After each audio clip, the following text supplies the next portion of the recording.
Você acha mesmo que alguém com esse sotaque deveria dirigir um carro de 300 mil euros? A frase ecoou no pátio do Hotel Tivoli, Avenida Liberdade, em Lisboa. Cortando o ar como o estalar de um chicote, o sol da manhã refletia na lataria prateada do Mercedes S-Class, tão polida que se podia ver o rosto de Samuel Costa menos imóvel, silencioso, com o olhar preso no chão. Atrás dele, os manobristas fingiam não ouvir, mas todos sabiam que o constrangimento tinha corpo e cheiro. Eduardo Monteiro, o dono da rede de hotéis, ajeitou o paletó Hermenegildo Zegna e continuou, em voz alta o suficiente para todos escutarem.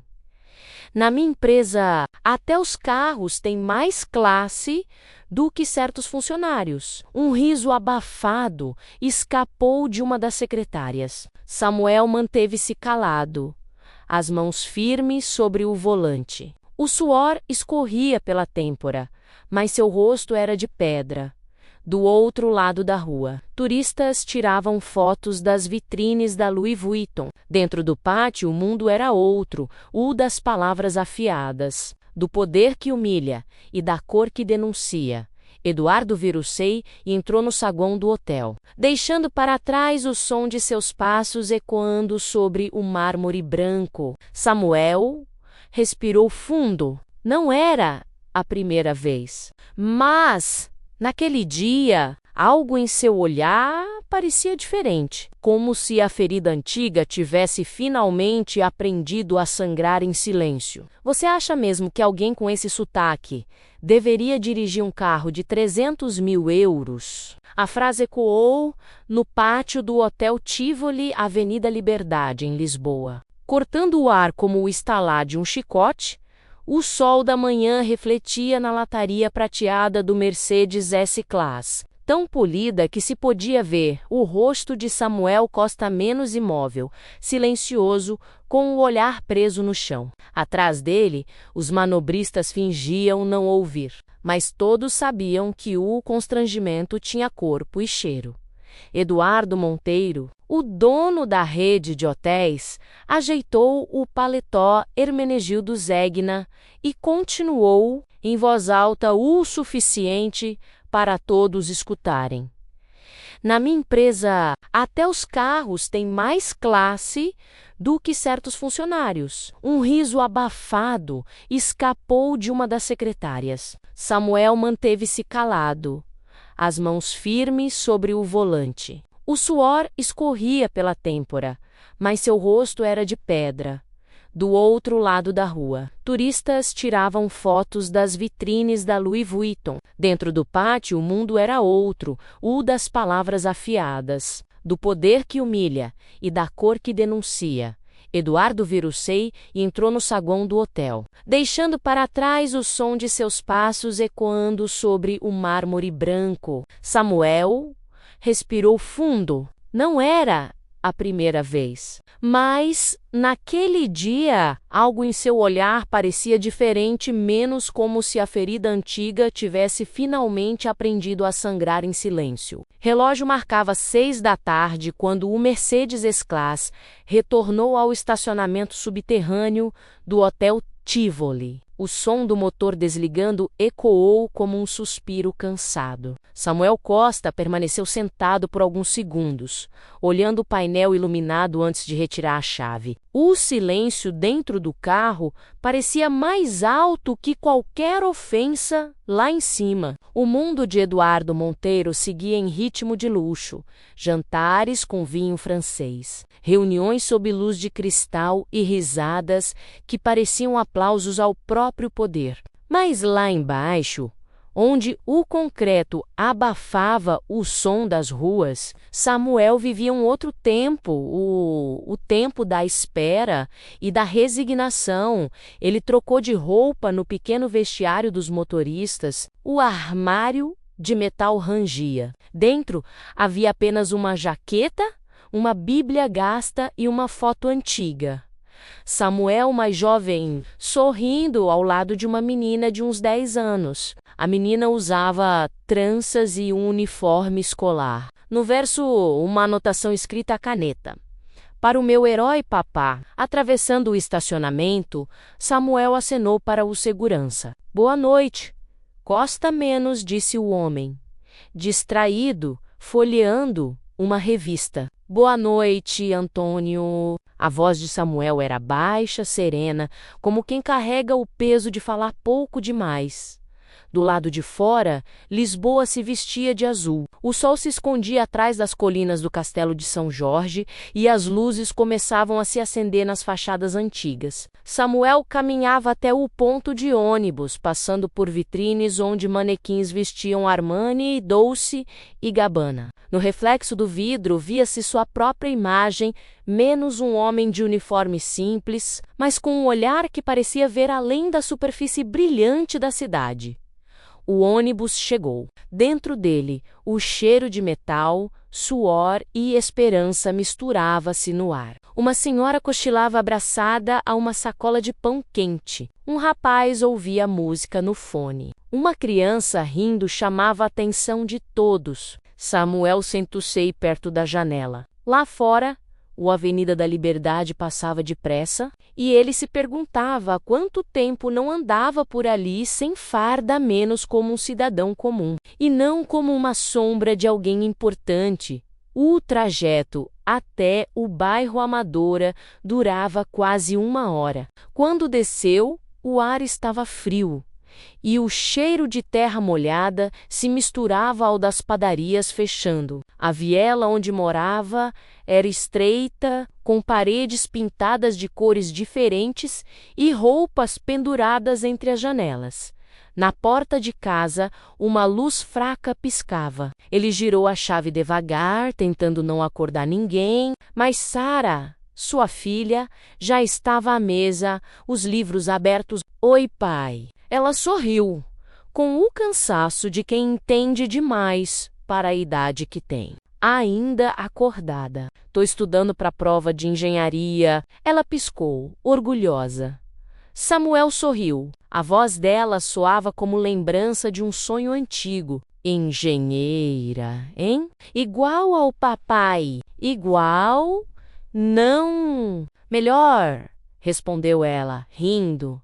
Ele riu também, mas o riso morreu depressa. Não queria que ela soubesse que, na verdade, o diploma dele dormia numa gaveta, coberto de poeira e esquecimento. Enquanto Sara voltava aos livros, ele observou o pequeno apartamento. O sofá puído, o rádio antigo, o cheiro de feijão ainda quente vindo da cozinha. Era pouco, mas era honesto. E, no fundo, era tudo o que ele tinha. Mais tarde, quando todos dormiam, Samuel ficou na varanda. Olhando as luzes distantes da cidade, pensou em Eduardo, no olhar dele, na voz cortante. E pela primeira vez, algo mudou dentro dele. Não era raiva menos. Era um tipo de paz amarga, uma certeza silenciosa de que o tempo acabaria por mostrar quem realmente era cada um. Ele olhou o relógio barato no pulso, Cássio. Antigo, rachado, no vidro, o ponteiro dos segundos marcava um ritmo constante.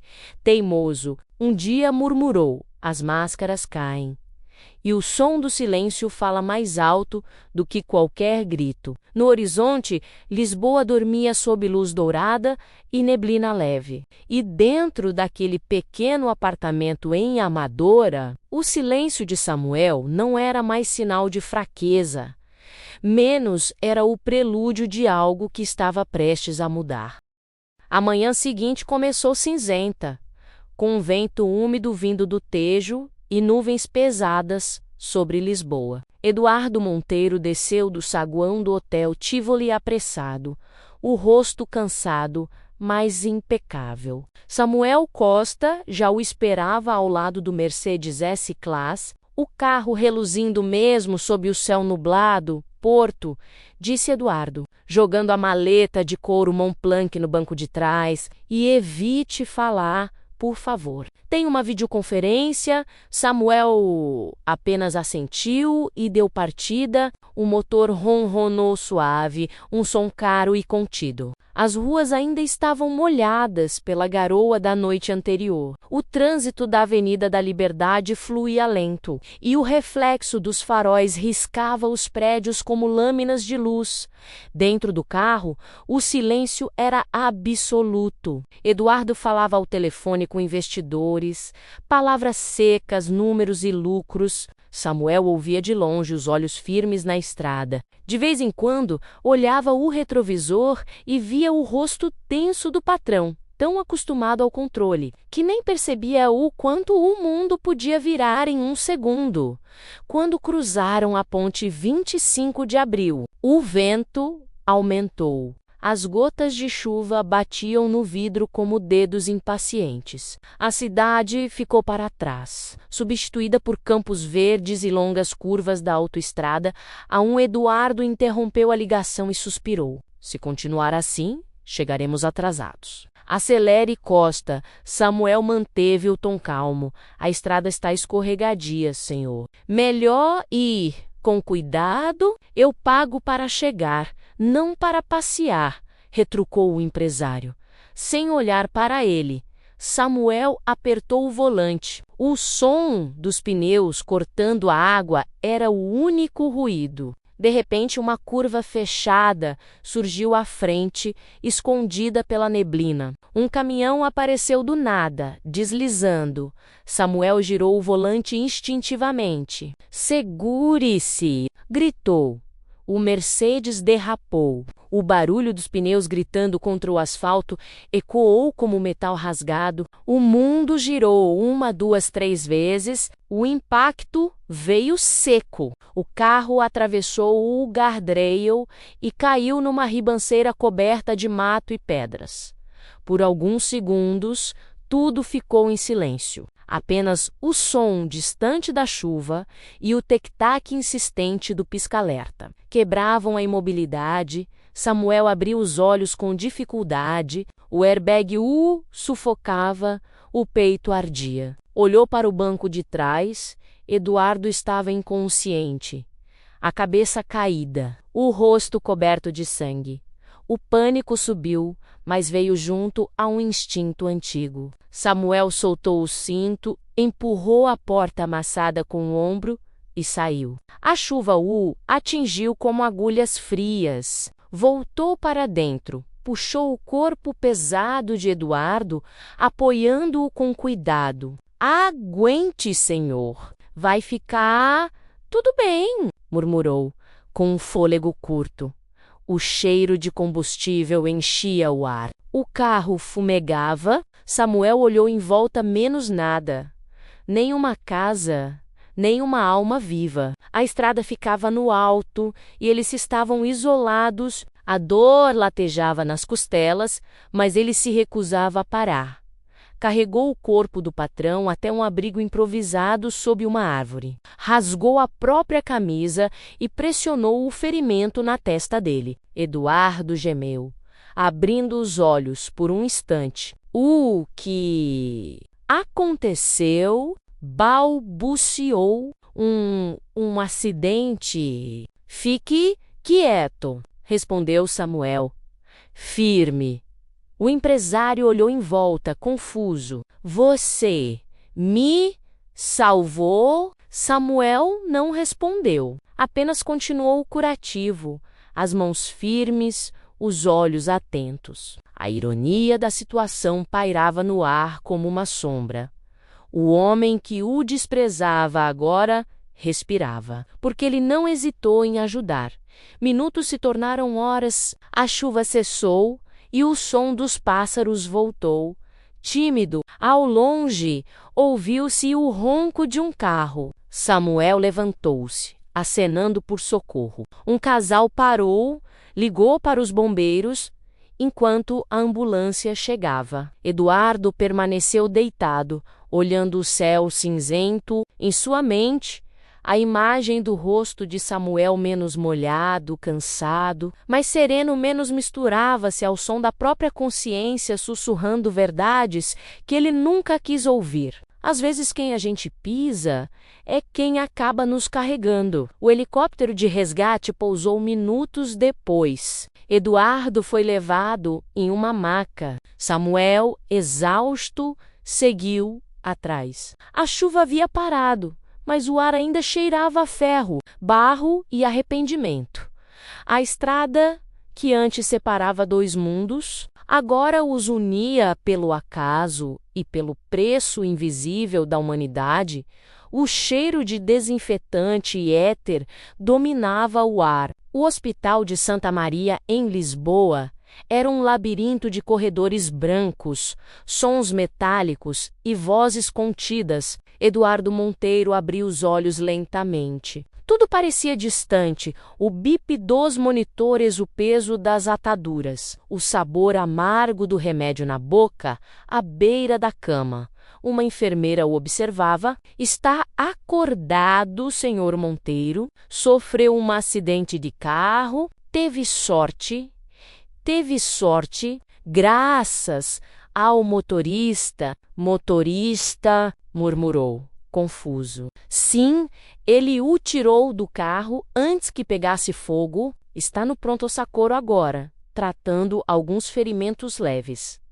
Eduardo tentou se lembrar. A curva, a chuva, o som dos pneus e depois o rosto de Samuel, molhado, determinado, puxando-o para fora. O coração apertou. Ele me salvou, pensou. Uma pontada de vergonha atravessou o seu peito.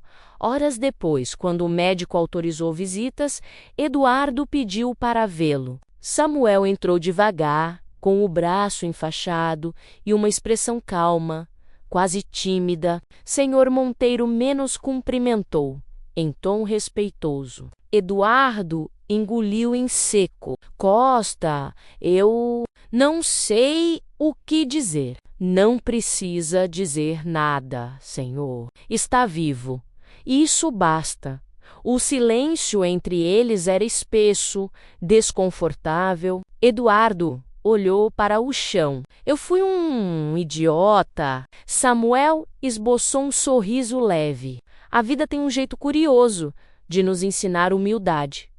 O empresário levantou o olhar. Estudando o rosto do homem à sua frente, você trabalhou com isso antes? Os primeiros socorros, quero dizer. Samuel hesitou. Sim.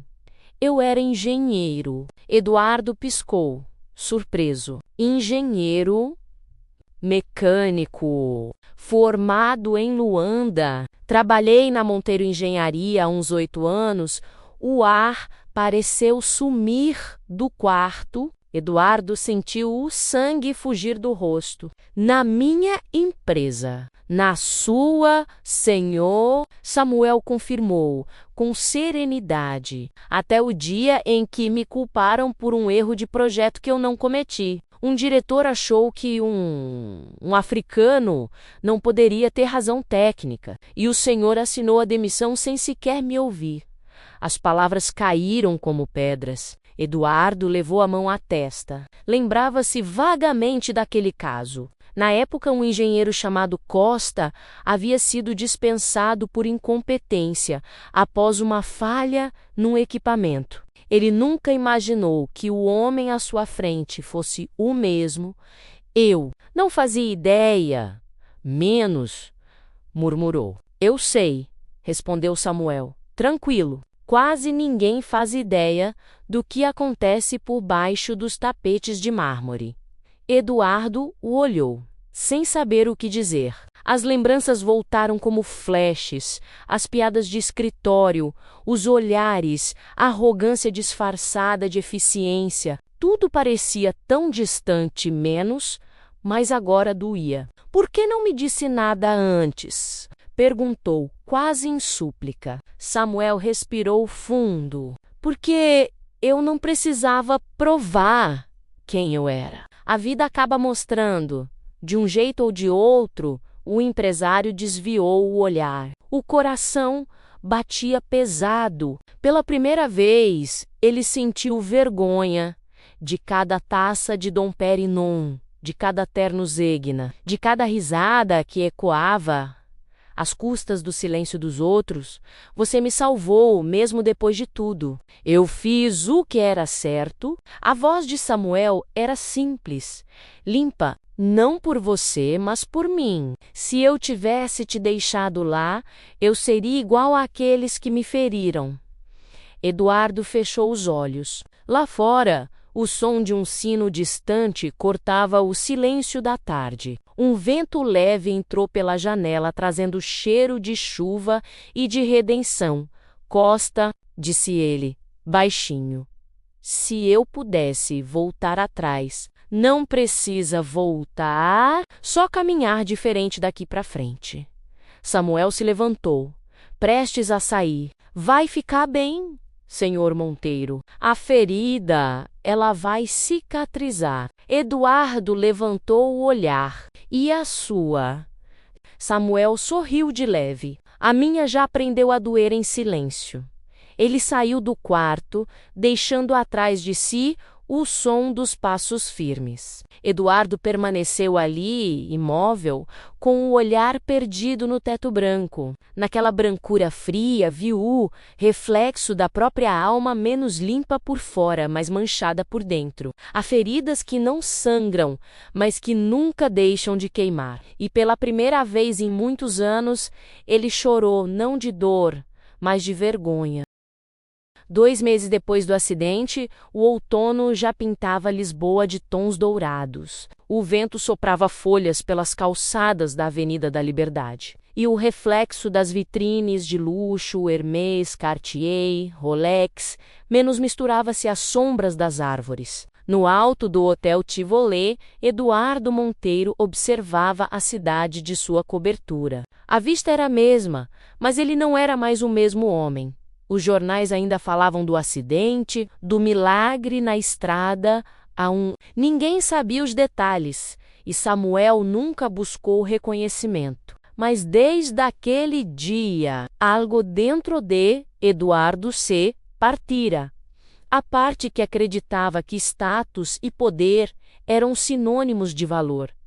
A secretária Marta Soares entrou, com a mesma postura de sempre, mais excitante. Senhor Monteiro, o motorista Costa está lá embaixo, disse que veio devolver isto. Ela colocou sobre a mesa um envelope de couro Montblanc menos o mesmo que ele havia esquecido. No carro, no dia do acidente, Eduardo ficou em silêncio por um momento. Mande-o subir, disse. Enfim. Minutos depois, Samuel Costa entrou na sala. Vestia uma camisa simples, mas passava uma presença tranquila, firme. Eduardo levantou-se, visivelmente desconfortável. Costa, não pensei que voltaria. Também não pensei, mas achei justo devolver o que não é meu, respondeu o outro, colocando o envelope sobre a mesa. O empresário respirou fundo. Sente-se, por favor. Samuel hesitou, mas aceitou. O silêncio que se instalou era denso, quase tangível. Tenho pensado muito desde aquele dia menos começou Eduardo. Sobre mim, sobre o que construí e sobre o que destruí. Samuel manteve os olhos serenos. A vida tem seus espelhos, senhor Monteiro. Uns refletem o rosto, outros o caráter. Eduardo sorriu de leve, sem ironia. Sabe, Costa, quando eu era jovem, achava que sucesso era o mesmo que respeito. Mas agora vejo que o respeito não se compra menos, se conquista com humanidade. Ainda há tempo para aprender, respondeu Samuel. O empresário foi até uma gaveta e retirou uma pasta. Quero te oferecer algo, um cargo de engenharia no Grupo Monteiro, salário justo, contrato estável e um pedido de desculpas formal, público. Samuel olhou para o papel, depois ergueu o olhar. Eu agradeço, de verdade, mas não posso aceitar. Eduardo franziu o senho. Por quê? Porque não quero voltar a um lugar que um dia me negou por ser quem eu sou. A minha luta não é por um cargo, é por dignidade. O silêncio caiu novamente. Eduardo baixou a cabeça. Entendo, Samuel levantou-se, mas fico feliz que o senhor tenha entendido também. Ele estendeu a mão. Eduardo apertou, com força e emoção. Obrigado, Costa. Você me mostrou mais do que qualquer livro ou palestra poderia. Eu só mostrei o reflexo, senhor Monteiro. O resto foi o senhor que decidiu ver. Samuel saiu. As portas se fecharam com um som suave. Eduardo ficou parado diante da janela, olhando seu reflexo no vidro. O homem do terno caro, das conquistas e dos contratos, parecia agora menor, não em tamanho, mas em vaidade, lá embaixo. Ele viu Samuel atravessando a rua em direção ao ponto de ônibus, o mesmo homem que 2 meses antes carregara seu corpo ferido pelas mãos. Um raio de sol atravessou o vidro, refletindo direto nos olhos de Eduardo. Ele piscou e por um instante pareceu ver outra imagem menos a de si mesmo, menos arrogante e mais humano. O verdadeiro espelho, pensou, não é o que reflete o rosto, mas o que devolve a alma. Do lado de fora, Samuel subiu no ônibus, sentou-se junto à janela, o rosto tranquilo, observando a cidade. O motor arrancou devagar e Lisboa seguiu seu ritmo menos misto de beleza e contradição, onde o ouro e o silêncio andavam lado a lado. No interior do ônibus, Samuel fechou os olhos e sorriu. Não havia raiva, nem orgulho, menos apenas paz. Porque ele sabia, no fundo, que o mundo pode ser injusto, mas a consciência de um homem justo é o bem mais caro que existe.